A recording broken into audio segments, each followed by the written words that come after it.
Damn, son, where'd you find this?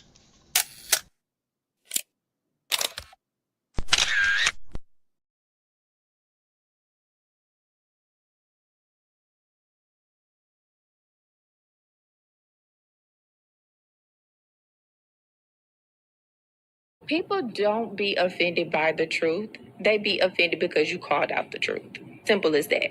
They don't want to hear any other narrative that makes them look bad. One thing I can't stand at this big grown age is somebody who act like cause and effect does not exist. Like, yes, your actions caused this outcome. Yes, what you did lit the match. Like, why are you surprised and playing victim? Guys, Chico, they never lie. That's how you know somebody doesn't respect you. They listen to reply, not to be understood. They cut you off. They minimize what actually matters to you. They laugh at your boundaries, and then they call you sensitive when you try to hold the line. They show up late. They cancel last minute, forget the things you've told them, because in their world, your time, your energy, even your voice aren't a priority. They're just an option. You see, there are two kinds of people. Those who adjust when they realize they've actually hurt you, and those who expect you to adjust so they don't have to change. You don't need to be disrespected loudly to be disrespected deeply.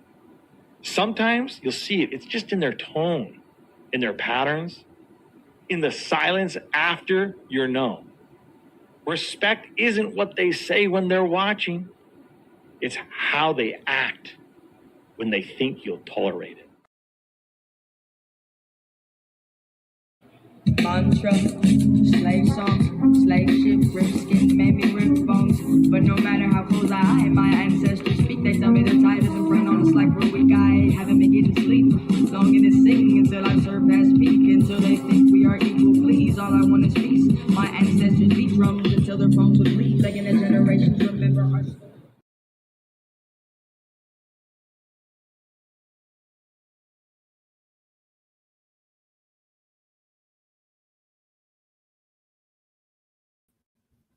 Honor to the Most High.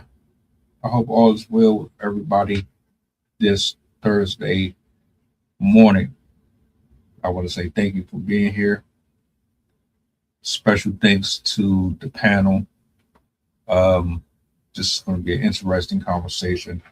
I'm going to bring them up here in a second. First, let me give a shout out to my writers, my poets. Got to give my flowers out to them. Let's go ahead and start the show up. I got Coach and I got Sydney in the building. Good morning, peoples. What up, what up, what up? Hello. Okay. It looked like everybody kind of color coordinated today. That's what's up. Look, I'm gonna bring this up on a big screen. Yeah, we're just gonna jump straight into it. Let's see here. I seen a video of this dude saying we don't date people, we date timelines. Yo, and that just hit something different inside, because it's like you have to know when a timeline has expired. You have to know when relationship expires, dreams expire, parts of yourself expire, really, because that's how it all correlates. We're all one. So the version of you that was in these different environments, relationships, and so on has evolved or has expired. And you trying to stay still in one place or trying to be in the comfort of an environment or a relationship instead of progressing on your journey and evolution in life is preventing you from going to your new timeline. And like, that's a whole nother way to even perceive it. Like, that just opened my mind. But think about it, like with quantum leaping, quantum jumping, all of that, like you have to let go. You can't be afraid of discomfort, of change. Like you have to let it go. And a lot of relationships aren't. Think about the times when you meet people when you weren't really there with yourself. Like, how do you expect that to be the timeline where you're going to get this and that and that and this? Not to say it won't happen, not to say it's not possible, but there's going to be a delay. because most of the majority of the time we weren't ready. You know what I mean? You have to know who you are deeply and know what you want in love and know what you desire in life to know the timeline that you need to be in, that you want to be in. And a lot of the time, it's not going to be from past relationships or partners where you didn't love yourself 100%, or where you were in lack, or where you were struggling in poverty and poor, just debt, doubt, all these things. A lot of relationships from our past selves where we weren't, you know, and it's a continuous journey, but where we weren't loving ourselves more is not where the timeline of wealth is going to be. And that's just so real. Like, that shit just opened my mind. And so it's important that we know when things expire. Know when things expire in your life. Things have expiration dates. And the more you are aware of knowing, like, this don't feel right, I'm not supposed to be here anymore, then that's when, okay, you're in a whole new timeline now. That was how I felt when I quit my job earlier. I was just like, I am not supposed to be here anymore. I got to go. I don't know what I'm going to do, but I know I ain't supposed to be in here no more. That my time has expired. So be mindful of yourself. Listen to yourself and your heart and your gut, your soul, because it's telling you, but don't neglect it. Love that. I love that. Shout out to her, man. Shout out to her.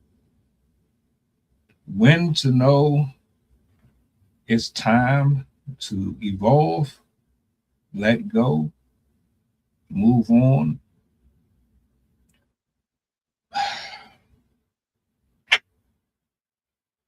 I agree with everything that she said, right? I've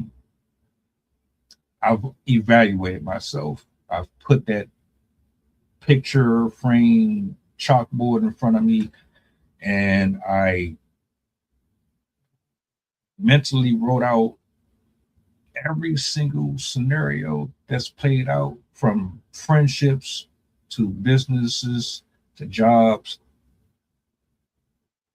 Put ABC underneath all of it, checked out why this didn't work out, what mindset I was in when I was dealing with this person and that person. How did it make me feel? What were the sub parts to it? I categorized all of those. Like, the older you get, you really lock into that type of stuff. And fortunately, you live long enough, if you are blessed, to be able to compartmentalize it and then move according after you realize that, yeah, I shouldn't have been so angry and disappointed when I was really being taught a lesson. What's your initial thoughts on the video? Anything that she said that you want to highlight first? And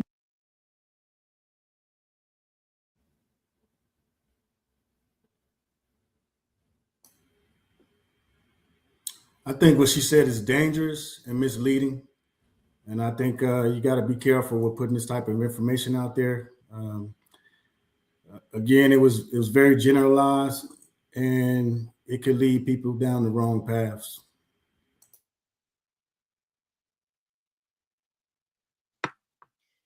I was going to say that a couple different perspectives. One, at kind of what you were saying, Coach, you do have to be careful with that type of advice, because sometimes this leads to people hopping from one thing to the next. Because, like, sometimes you just kind of have to just go through it. Like, if it's difficult, if it's annoying, if you don't like somebody, like, sometimes you'll be in a job that's good for you, it's stable, or it's not an option for you to leave, but it doesn't feel right. You don't have a good boss, you don't like your coworkers or whatever, but it's the best option for you to keep the job. And so even if it doesn't feel right, it still doesn't warrant leaving, because it would be more risky for you to leave. So you do have to take a lot of the other aspects into consideration. Like, I definitely understand following your gut, because there are certain situations where it's like, like innately you can tell like this is not a good situation. I'm potentially in danger. I'm potentially like maybe these people are doing things that are harmful to me. But you have to be very, very careful about just like, I feel this way, I'm going to leave. And this is something I have a lot of experience with in my own life because I have ADHD. And one of the things about ADHD is we have shiny syndrome or shiny thing syndrome where we're like, oh, new thing, I'm going to jump to the next thing. And you can accidentally make decisions, take yourself out of opportunities that you actually did want just because in the moment you're like, oh, next thing, that one's better for me. And then you realize, oh, that actually wasn't better for me.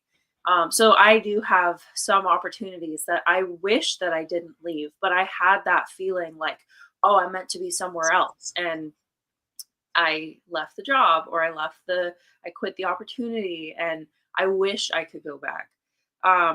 So I would say like use that feeling sparingly. Do it only when it's like your heart is pulling you in a solid direction. It's a particular job, it's a particular opportunity, it lines up with what you want to do. But don't just do it anytime you're like, oh, this is wrong, I'm going to leave. Because you don't want to get into a habit of becoming a quitter.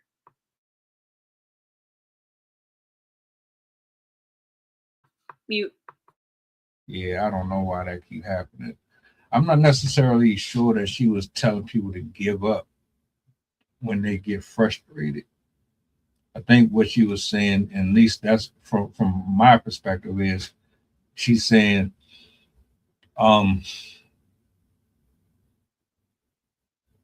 there's, how can I say this? You have to know yourself well enough to understand when there's a expiration date on certain situations, right?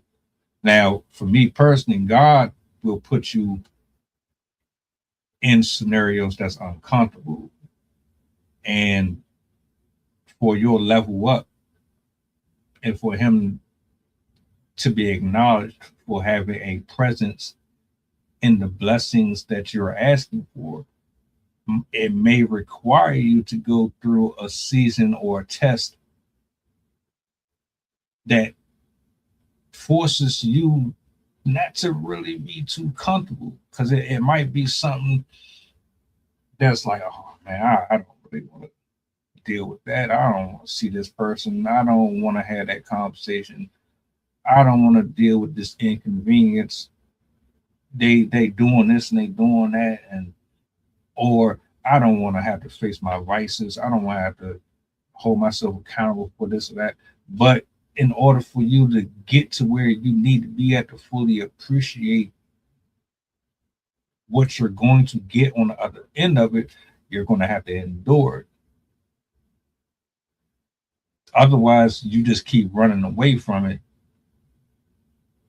You will never truly get that anointing and that understanding of how valuable this gift is, because you take it for granted. Like Sydney said something about going from shiny thing to shiny thing. Just up and leaving something for something that you think is better is one thing. When it comes to, all right, my friendship has run its course. We see things differently now.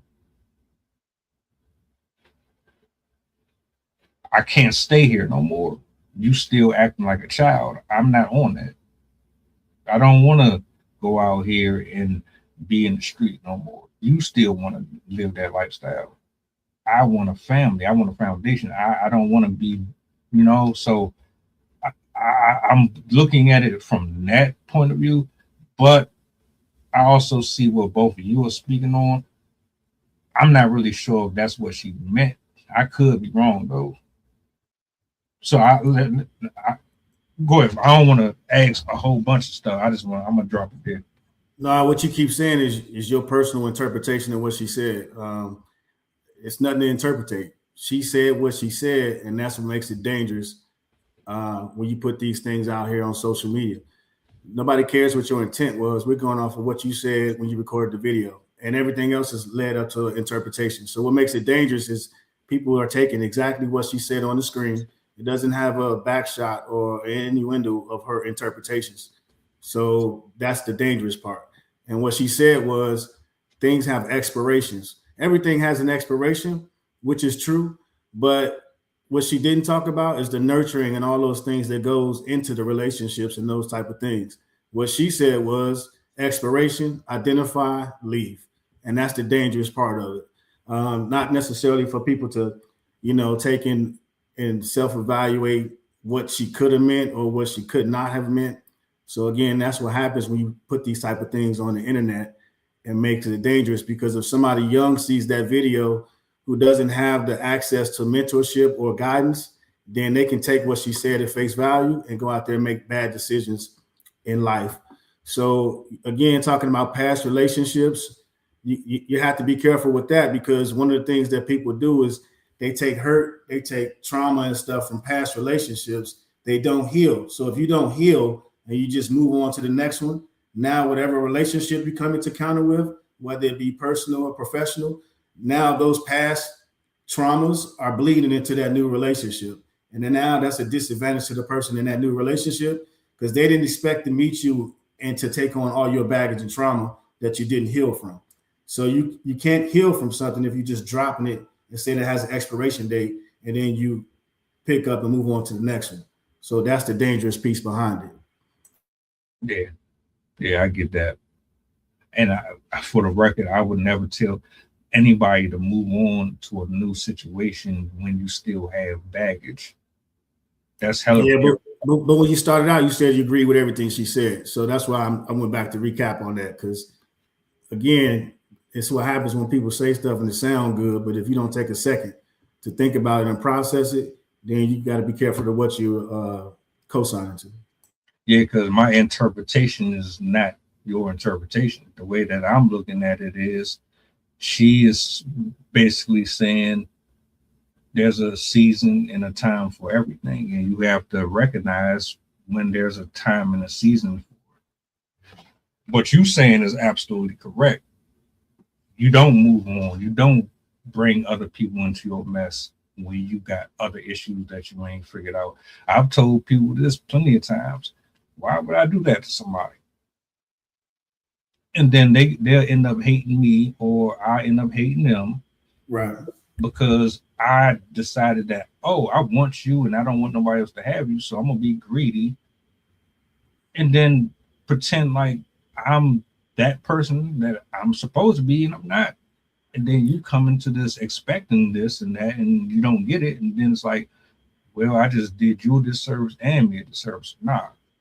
Yeah, and people don't think like that. So that's why I just want to capitalize and say that it's dangerous to just put thoughts out in the air without them being thoroughly thought through. Because again, like you said, people would think, but if you don't know better, then you're going to continue doing the same thing you've always done. So not everybody is as rational with their thought processes. You know what I mean? It goes back to what we say. You can post a meme on Facebook or whatever platform, and depending on what mood I was in, I resonate with your mood. Now that just might have amplified the rest of my day, good, bad, or indifferent. And to be fair, that was a short clip. It wasn't like she went into a whole dissertation, right? Because when you get shorts and reels, they only give you that portion, like the fat bat of the whole thing, the part where it's the juiciest. So that's what everybody wants to hear, because and you don't really get to dissect it that way. That was one of the main reasons why I wanted to bring that up here, because it's like, all right, she said a whole lot here. There's things in it that is okay, but there's more to it that could be broken down too. No, I agree with you, but again, it just goes back to the responsibility of the individual posting that content. It ain't my responsibility. And then you can't pick and choose, because you can't cape for her and then somebody else's short clip, we tearing their ass up. You know what I'm saying? So once you put that information out there, it's out there. We don't get to pick and choose, the the results of it. We're just sitting here talking about her statements and having a somebody can, turn around and take what we're saying and twist it to something else and do the exact same thing. It's all fair game, once you get to playing in the street. You know what I mean? So let me ask you a question. Yeah. Do you think that I see it how you're seeing it, or do you understand? Or do you understand where I'm coming from? Whereas I know what you're talking about, but also it's like I'm all right. Milk has an expiration date on it. Right. 11/25/26. Right. There are things in your life that have expiration dates on it too. Right. That's what I'm basically getting out of it. But I also can see where you're coming from when you say, all right, that might be true, but there's other factors that you have to take into consideration as well. Absolutely. Let me jump in. I got you. Great point. Let me jump in because you said milk, and I was thinking the same thing. But based on your experiences and your hardships, you might throw that milk out on the 13th. Or somebody might say, boy, you better sniff that shit. Taste it. Is it still good? So based on your experiences, that milk might last 1, 2, or 3 more days. Don't just smell the opening of it because that might smell sour. Pour it, taste it a little bit. You know what I mean? So again, with that expiration date, that means I'm not throwing it out based on my circumstances and what I've been through and my experiences. That milk might be good for another 1 to 2, 3 more days. Yes or no? I mean, I'm just giving you an example to your milk situation. Hey, look, I do the smell check. And there's times where that milk will smell good after eggs. Sometimes the milk will last longer than the expiration date. Absolutely. And some days you'll think it's okay, and then it's lumps of cheese in it. Right, but it goes to what? But now the point is, right, it's not the milk, it's the process. You didn't just dump it. You went to see the quality of the milk, the conditioning of the milk based on other experiences. It could be, I don't have enough money coming in this week, or, I don't want to just be throwing away stuff because you're frugal, right? So different things and different experiences gauge on how you're going to treat that product. And that just was to give you the comparison because you asked about how you see things the way how I see things. So all three of us may see things differently. If you got kids, you know what I mean? If you put your milk in the freezer, it might go past the expiration date and then you take it out. So again, it just goes about the conditions and the process that you have. So that's why I say again, it's okay to give your opinion on some things, but everything is in duality, man, and everything can be negotiated or whatever the case may be. So I just say, be careful out there. If you do something like that, provide some alternatives or a different perspective. Okay, so let's provide some alternative perspectives. Let's do that. We have this clip. She said what she said. We know, there's 2 parallels to it. So what do we do with that? Well, we just gave a few. I don't know, Sid, did you hear? Did you want to chime in? I don't know if you were able to hear the audible. I didn't hear the full part of the conversation, but I did.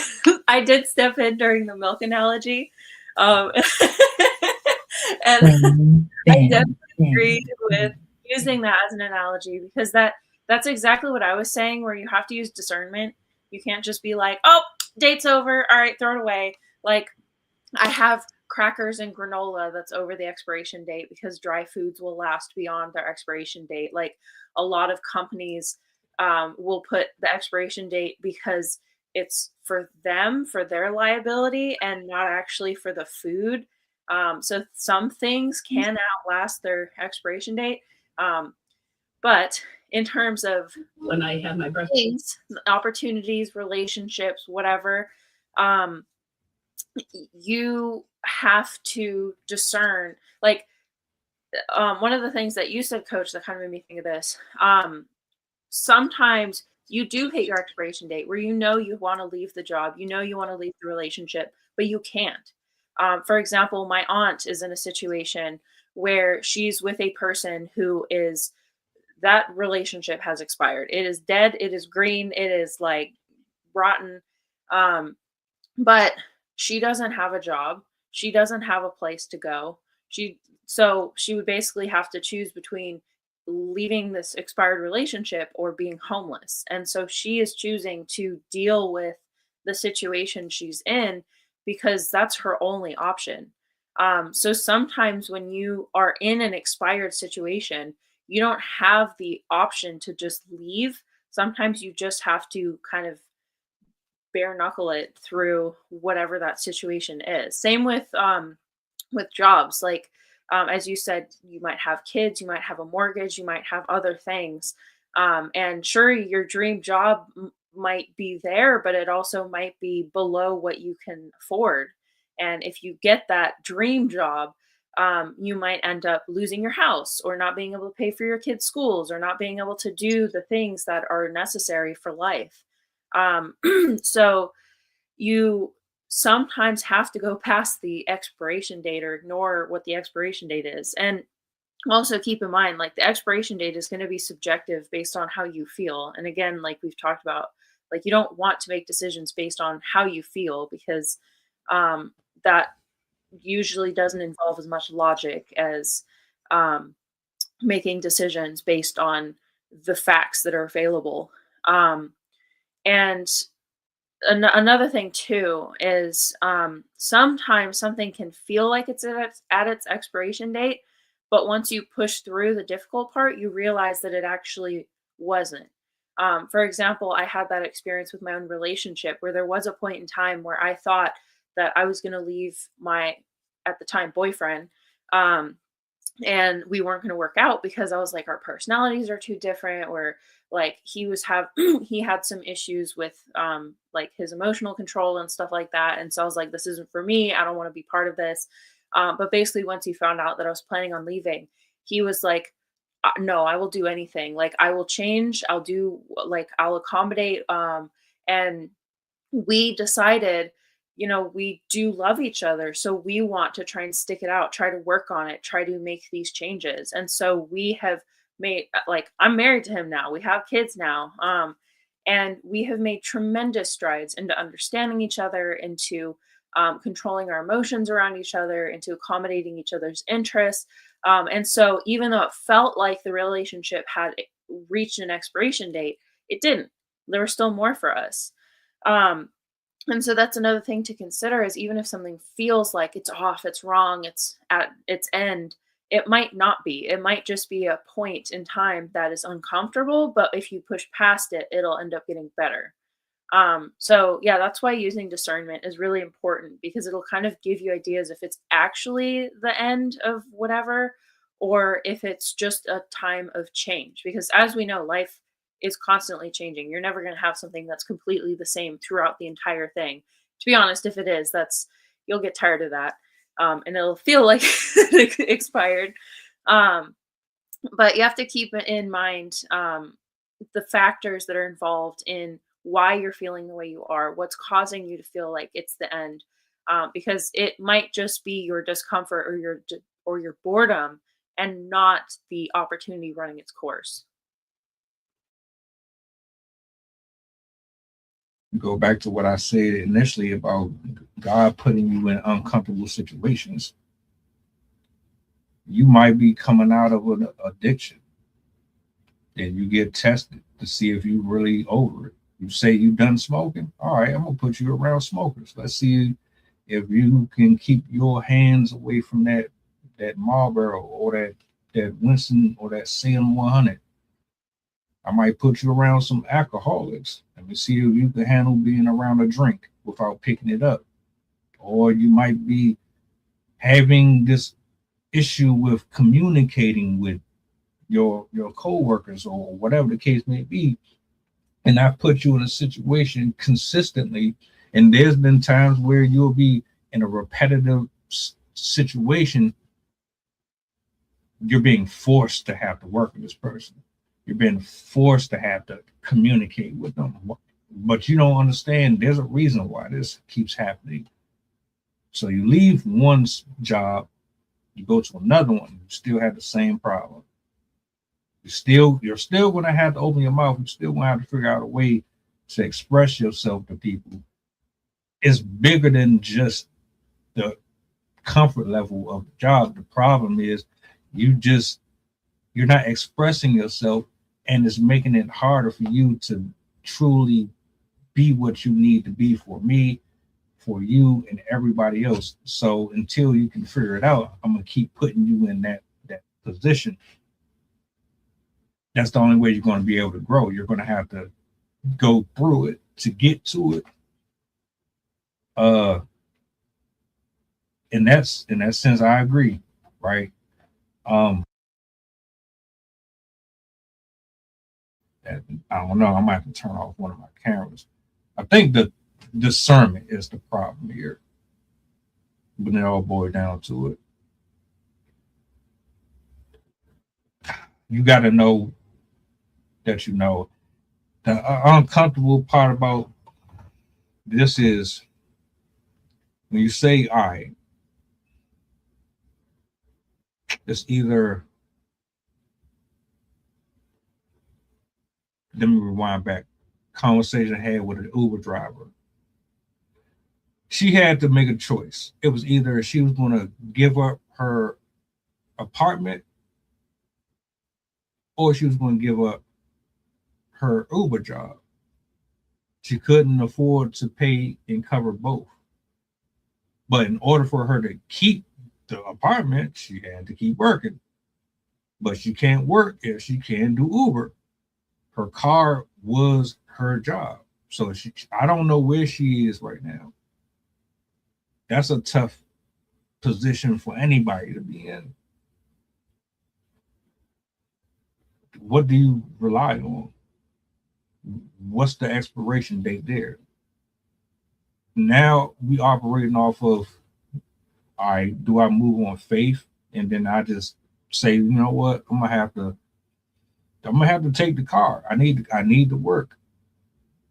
And if I gotta live inside the car and drive, and then maybe find me a hotel or something to stay in while I'm doing this until I can actually get, then that's what I'm gonna have to do. Or do I say I'm gonna take the apartment and then I'm gonna have to find a job, which is probably gonna be harder because I don't have a license, or I have a license, but I don't have a vehicle. So I'm gonna have to get on the bus and the train, and you know how long it's gonna take before I actually get hired for something.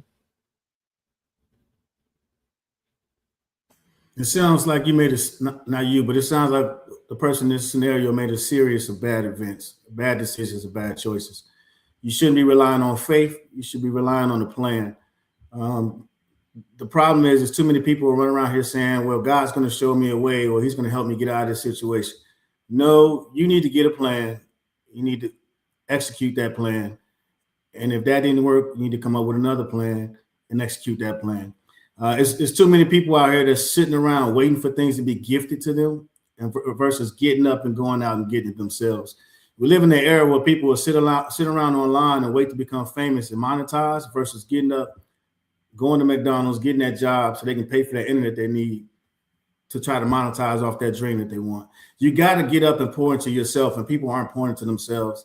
If you, this day and age, if you think it's okay to quit a job and you don't have another job already lined up, then there's probably something wrong with you. All you have to do is look at what's going on in the world, and people think that it can't happen to them. And that's the entitlement. So it goes back to having a plan, and a plan A and a plan B and a plan C. And there's no reason why there's so many jobs out there that people think they're better than, or the jobs are lower or beneath them. America is a land of opportunity. You can do what you want to do, and the problem is people are choosing what they don't want to do versus what they need to do. You need to get up, go out there if you want a place to stay, and go out and put the effort into it. And you can talk about the system, and you can talk about how all these things are designed against you. But if you didn't put the due diligence in so that you're set up to succeed at whatever age that you are in life, then there's a series of events that have allowed you to fail along the way. You have to take accountability of those actions that you failed at or you didn't put forth the effort into. And then you go back and see where you failed. And those are those experiences called checks and balance, lessons learned, after actions, whatever it is your terminology or your verbiage or the jargon you want to use for it. You have to go back and look at where you didn't succeed. And then you got to go back over that, retrace your plan. And then the next time you go out to execute, put that much energy into it. At whatever stage you are in life, whether you're in your 20s, 30s, or 40s, there's no reason for you not to be succeeding at some level. At some point, you made a decision and you didn't go back and take the accountability of your decisions. And now people are looking for other ways or other handouts. Hence the young lady saying, she said, compartmentalize. You compartmentalize what? It sounds like it wasn't a lot of success in those relationships. So if you compartmentalize some things, that means you're isolating them and you're trying to move on from it. So you didn't get the lessons learned and the things that the value from that situation and that experience because you compartmentalize it. So are you going back? And then to use that food analogy, if you don't eat all your food or you get leftovers, you compartmentalize. You put it in a to-go tray or Tupperware, you put it in the refrigerator. Now your problems are sitting in that refrigerator. And then you know when your problems go off again because your stomach starts to growl. Do you go back and get that meal or you just leave it there and go get another meal until you're satisfied, meaning you're no longer hungry? So again, it just depends on whichever analogy you want to use. I think they're all consistent across the board, but it boils down to your individual decisions. What you guys have been saying reminds me of this comic that I have seen before, where there's a man stuck on an island, and he just keeps praying like, God, please help me. And someone in a boat comes by and says, hey, like, do you need help? And he says, no, God will save me. And then somebody comes by in a plane and says, hey man, do you need help? You're stuck here. No, God will save me. And then a helicopter comes by and like, hey man, do you need help? No, God will save me. And then the guy ends up passing away and going to heaven. And he's asked God, why didn't you save me? He's like, dude, I sent you a boat, a plane, and a helicopter. What more did you need? And it's, I think, the perfect example of, like, some people just are waiting around for what they want the most, not for what they think is the smart opportunity. Like, I have met friends like that where they have got, like, I need a job, and they get job offers, but they're like, no, I don't want to work there. And that's, again, it goes back to discernment, where you have to understand the risks of the choices that you're making. You might not want the thing that comes to you, but if it's something that you need, you're gonna have to be willing to do it. Like, this kind of makes me think of the mindset that my mom taught me. Like, she grew up in her and 3 siblings, they were not very wealthy. My mom's mom died of cancer when she was 16. And they struggled. And my mom would say, like, when I was in college, I used to eat toothpaste because it's the only thing that, like, put flavor in my mouth. And she has always coached me, even if you don't want to do it, if it's the option that you need to do it. Don't just, like, no, I don't want to do it. I want this very specific thing.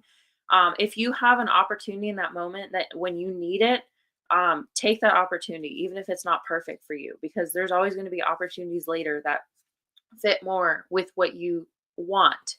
And when you are in a situation where you're struggling, wants cannot take priority, because you are in survival mode, whether it's you don't have enough money, you don't have enough food, you don't have enough support, whatever it is. You have to take what you can get just to survive. You cannot be picky if you're homeless. You cannot be picky if you're extremely poor or about to lose the house or whatever the situation is. And so people need to keep that in mind, especially nowadays with endless opportunity, or I would say endless options, not opportunities necessarily. But people can do anything, quote unquote, that they want to. Like on the internet, you can find just about any option out there. And theoretically, most people have the ability to do whatever they want. Um, but that doesn't necessarily mean that's what you should be doing. Like, we have a lot of people nowadays that are job hopping, house hopping, relationship hopping. And we see how that ends up for those people. Um, and just following your feelings is exactly why people are getting into those patterns, into those situations, because they're like, I like this place, but next one. Oh, I like this person, but next one. We even see that with the balloon popping relationship shows where they like, hi, I'm this person and I like McDonald's. Pop, pop, pop, pop, pop. Oh, I'm this person and I have this job. Pop, pop, pop, pop, pop. Like, everyone is becoming so undiscerning that they're like, oh, I don't like it, I'm gone. And that's problematic because you're going to miss opportunities. This makes me think of another comic that I've seen where there's one person that's going like full force with his chisel. And then there's another person that is like turning around and going home. And the person that's going full force with the chisel is like this far away, but there's like gold or diamonds or whatever behind the rock. And the other person that's turning away to go home, he's literally like one hit away from seeing that gold or that silver, whatever it is. And again, that's the problem with job hopping, because you're not allowing yourself to push through the things that are difficult to get to the things that are potentially rewarding. And so by saying like, expiration date, I'm just gonna turn around and go home, you might be missing out on something that you would have gotten if you pushed through. And from my experience, like pushing through difficult situations, not always, but often result in something better, because even if you don't get something better out of that opportunity, you're going to increase your own strengths, and you're going to strengthen yourself. You're going to add to your own grit, your own skills, whatever it is that make you a better leader in the future by dealing with really difficult situations. Thinking of it from like a manager's perspective, people that are the best managers have worked with the worst people because they understand how to navigate difficult personalities, and it makes them more able to work with anyone. And so there are benefits to struggling through something, and not just waiting around for the best opportunity to fall into your lap, because that's not going to happen. The people that get the best opportunities are the ones that that have the drive to find it, to work for it, to seek it out. So if you're just kind of waiting around, like I'll know it and I'll feel it, that it's not going to work out for you. Like, you might get lucky once or twice, but chances are you're going to have to work for what you truly, truly want. And you're going to have to stick it out through things you don't want to get to the place that you do want.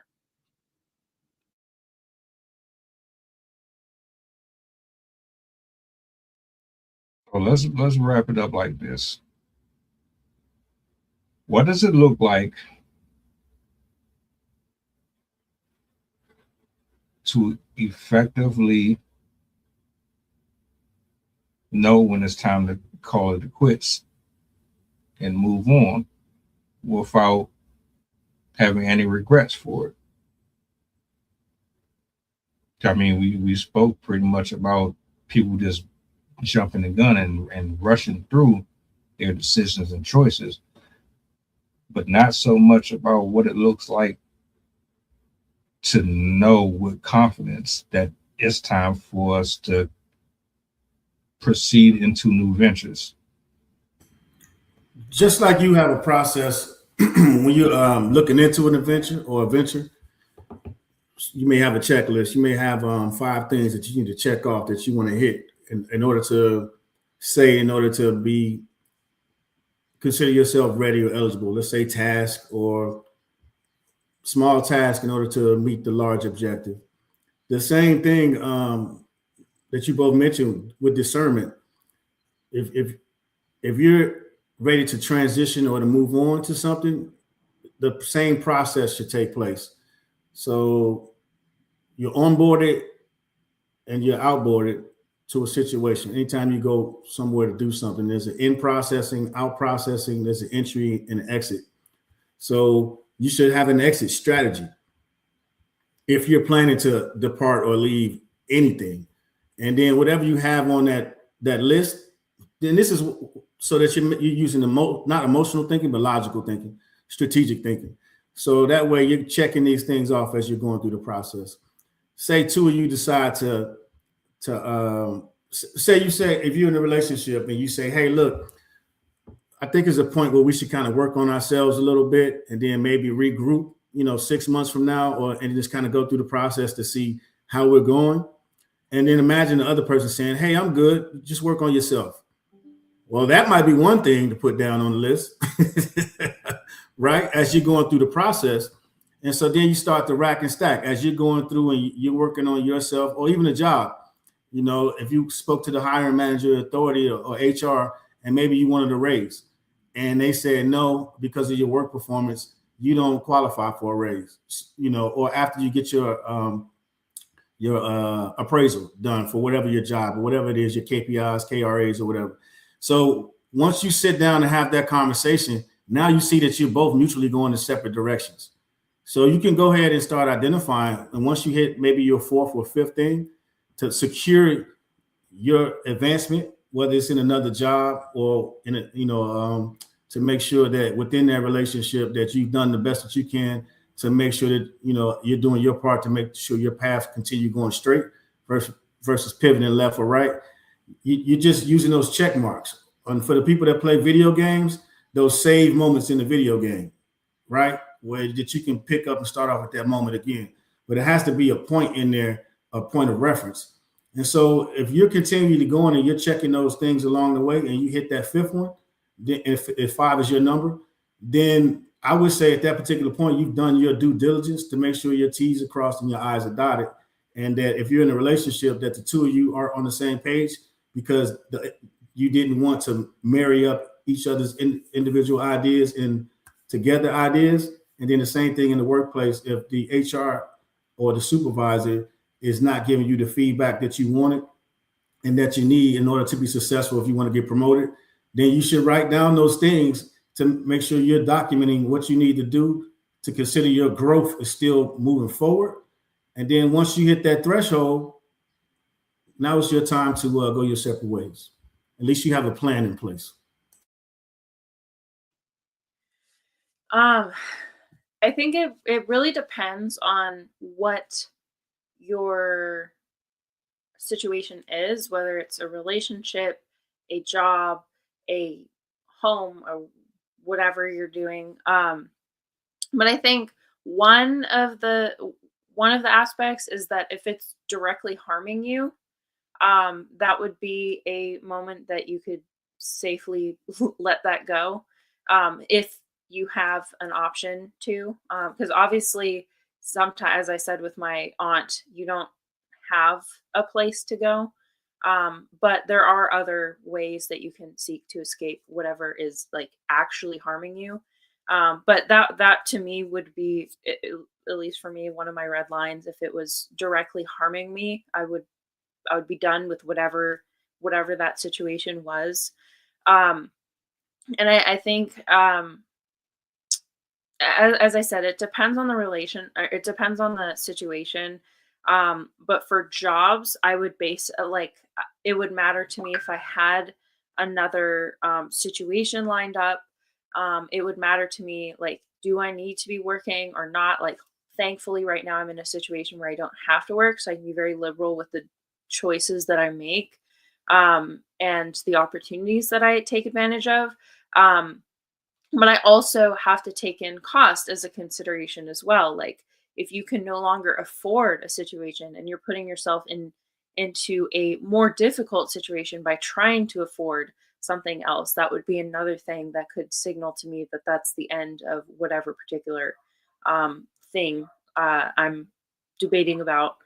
And then I don't know exactly how to phrase this, but there's also an element of like, I don't suggest using this a lot, but you sometimes can feel that something is off just for intuition. But I mean off as in like you can tell that this is a bad situation, that something is about to happen. Um, but I do say use that very liberally because you can definitely over apply that. I mean, like, I feel like something bad's going to happen. But there have been certain situations where I felt like I was about to, that the job situation was going to change before it actually did, because we do have that kind of innate sense of things. And so I think if you, I think it's mostly based off of like subtle signs that we're picking up on. Like people can tell when restructuring is about to happen. Like my mom knew she was going to get laid off before she got laid off because she saw the signs elsewhere in the job. But with those types of situations, you should still do a managed exit. Like you shouldn't just be like, oh, something's coming, I'm going to leave. You should, instead of just leaving, start preparing, start looking for new jobs, start trying to set up new opportunities. Again, it should be based on things that are like legitimate and not just like I feel this way. I just mean like if you read the signs and you see that something is not going to be going well, it is time to plan your exit. Same with relationships. This could definitely apply to relationships where you might feel something is off about this person, and I mean like they feel like they're. I'll give another example. When I was in college, I was on a date with this guy, and I felt very uncomfortable with him. Like he felt very pushy to me, and he kept trying to basically get me in a place that was isolated from other people. He kept trying to convince me to go to this beach, and we were just going to hang out there. And I was in college, so I knew that beach, and it's isolated from the college. It's like 20-minute walk away. And when we were kind of getting there, he kept trying to get me to like lay down next to him. And he just had this very pushy vibe to him. And I was like, you know what? I have a friend I'm meeting at this specific time, so I have to start walking back, because even though I didn't know for sure if I was reading the signs right, it felt off and it felt frankly dangerous. And so I was like, I'm just gonna go. I'm gonna exit this relationship, and I never talked to him again. And so there are some seldom situations where you can detect something dangerous before it comes. But again, you shouldn't apply that liberally, because not every situation is going to end in that manner. But if you do have those moments, those would be moments to like, I'm going to find my way to exit, because I'm not going to be taken advantage of by people like this. So yeah, it's hard to give a solid answer for this, because it very much varies situation to situation. Like every job is going to require a different level of discernment, because you're always going to be in a different situation. There's always going to be other things to consider, like potential other jobs, potential coming bills, health problems, whatever, kids. So it will be an in the moment type discussion with yourself of what is best in that moment. And you might not even make that same decision again, because your situation is going to be different. But overall, I think really the biggest things that would make me end something is that risk of harm.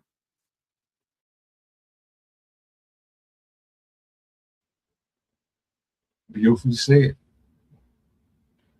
This was a nice one. A nice one. I'm gonna chop this one up as soon as we get up off of here. I say thank you to both of you for pulling up this morning. I hope y'all got something out of it. Salutes to the people in the building. We'll be back later, 7 o'clock. I'm going back to the lab. You guys have a blessed one. Hopefully, y'all got a chance to scan that QR code. I don't know where the other ones at. They just pick and choose where they want to show up for some reason. Like I don't get it. I'm gonna have to. They know their expiration date. No. Bang, bang. Yeah, touche. Hey, we out here though. Y'all enjoy the rest of y'all day, man. Mantra, slave song, slave ship, rip skin, made me rip bones. But no matter how close I my ancestors speak, they tell me the tide isn't front on us like we're weak. I haven't been getting sleep, longing to sing until I surpass peak, until they think